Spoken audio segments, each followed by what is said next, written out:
वो खुद ही कहते हैं कि मेरी बात सही भी हो सकती है, गलत भी हो सकती है।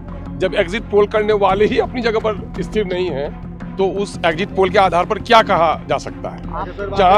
जहाँ तक हम लोगों ने यूपी को देखा है, यकीनन वहाँ हम लोग उम्मीद करते हैं कि योगी की सरकार वहाँ नहीं बननी चाहिए, और अगर बनती है तो समझिए कि ये आश्चर्य की बात होगी, और बनाने का शायद प्रयास भी चल रहा है। जिस तरह से ईवीएम पकड़े जा रहे हैं और जो बातें अभी आई हैं सामने में, वो खुद ही वहाँ का चुनाव की गिनती होने से पहले इस तरह के मामला जो खबरें आ रही हैं वो चिंताजनक है। और कई लोग ऐसी बात कर रहे हैं कि गोया गलत को साबित सही करने के लिए अभी से कुछ लोग प्रयास कर रहे हैं, ऐसी शंकाएं हैं वहाँ के साथ। सर, योगी की सरकार क्यों नहीं बननी चाहिए? आप कह रहे हैं कि योगी सरकार नहीं बननी चाहिए, क्यों नहीं बननी चाहिए? मैं कह रहा हूँ कि आप उनके पूरे कार्यकाल को देख लीजिए।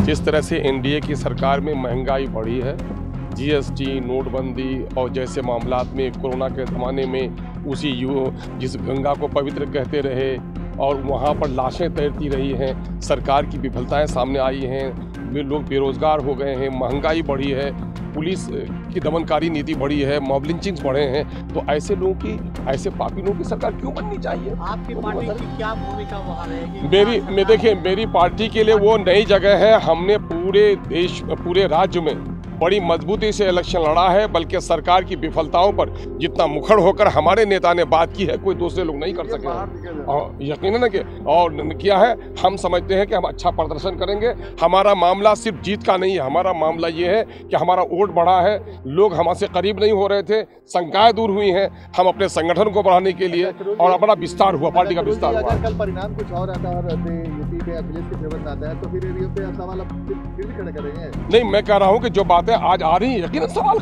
सवाल अगर खड़े करने के हैं तो ऐसा है कि सवाल तो खड़ा होने के लायक है ही, क्योंकि जिसके हाथ में सत्ता है वो प्रयास कर रहा है। अगर ये उसका प्रयास सफल हो जाए तो सरकार बनेगी, और अगर वो हो जाए तो यानी कि पूरे तौर पर सफल नहीं हो पाएंगे लोग। सवाल तो है ही, ईवीएम के ताल्लुक से तो सवाल है ही। ये सवाल ऐसा है कि इसे भुलाया नहीं जा सकता है। कई जगहों पर देखा ये गया है कि जहां पर उनके पोलिंग एजेंट नहीं मिल पा रहे थे पार्टियों के, वहां भी उन पार्टियों को ज्यादा वोट आ गया है, पिछले दिनों के रिकॉर्ड है।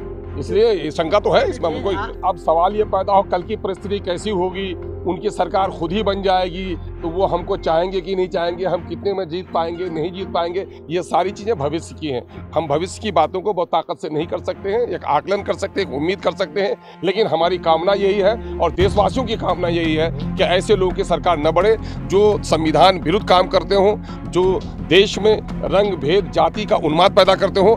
ऐसे लोगों का देश की सरकारों में बैठना मैं समझता हूं कि संविधान के प्रति भी अच्छी नहीं है, देश के प्रति भी अच्छी नहीं है, हमारे भविष्य के प्रति भी अच्छी नहीं है। ये उन्मादी लोगों को मेरे हाल गद्दी में बैठने की इजाजत नहीं होनी चाहिए, इसका प्रयास होना चाहिए।